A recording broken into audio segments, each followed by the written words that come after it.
తిరుగుబాటు తప్పదా అంటే అవుననే సమాధానం వినిపిస్తోంది. నెల తిరక్కముందే మరో ఉద్యమం పాక్ను ఉక్కిరి బిక్కిరి చేస్తోంది.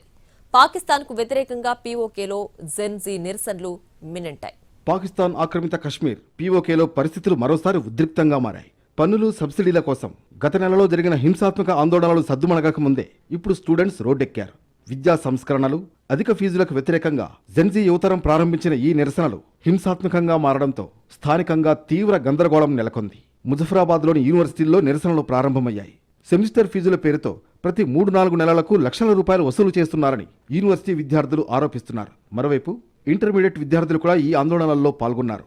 కొత్తగా ప్రవేశపెట్టిన డిజిటల్ అసెస్మెంట్ సిస్టమ్ వల్లే అక్టోబర్ 30న విడుదలైన మొదటి సంవత్సరం ఫలితాల్లో తమకు ఊహించిన దానికంటే తక్కువ మార్కులు వచ్చాయని మండిపడుతున్నారు. విద్యా సంస్కరణలపై, పెరుగుతున్న ఫీజులకు వ్యతిరేకంగా పాకిస్తాన్ ప్రభుత్వంపై విద్యార్థులు ఉద్యమిస్తున్నారు. మొదట నిరసనలు శాంతియుతంగానే జరిగినా విద్యార్థులపైకి గుర్తు తెలియని వ్యక్తి కాల్పులు జరపడంతో ఒక్కసారిగా గందరగోళం ఏర్పడింది. దీంతో విద్యార్థులు టైర్లు తగలబెట్టడంతో పాటు విధ్వంసానికి పాల్పడ్డారు.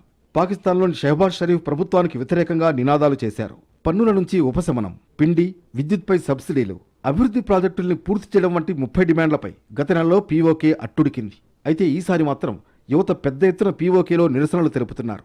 అక్కడి పరిస్థితులు నేపాల్, బంగ్లాదేశ్లలో జరిగిన విద్యార్థి ఉద్యమాలను గుర్తు చేస్తున్నాయి. బంగ్లాదేశ్లో విద్యార్థుల ఆందోళనలతోనే షేక్ హసీనా ప్రభుత్వం కుప్పకూలింది. ఈ ఏడాది నేపాల్లోనూ విద్యార్థి ఉద్యమ తీవ్రతకు కేపీ ఓలీ సర్కార్ రాజీనామా చేయాల్సి వచ్చింది. ప్రస్తుతం పీఓకేలో యువత పెద్ద ఎత్తున రోడ్లపైకి రావడం షెహబాజ్ షరీఫ్ ప్రభుత్వానికి కొత్త తలనొప్పిగా మారింది. ఇప్పటికే ప్రధాని షరీఫ్, ఆర్మీ చీఫ్ ఆసిమ్ మునీర్లపై తీవ్ర వ్యతిరేకత వ్యక్తమవుతుండడంతో ఈ ఆందోళనలు ఎలాంటి మలుపు తీసుకుంటాయా అన్నది ఆసక్తిని పెంచుతోంది.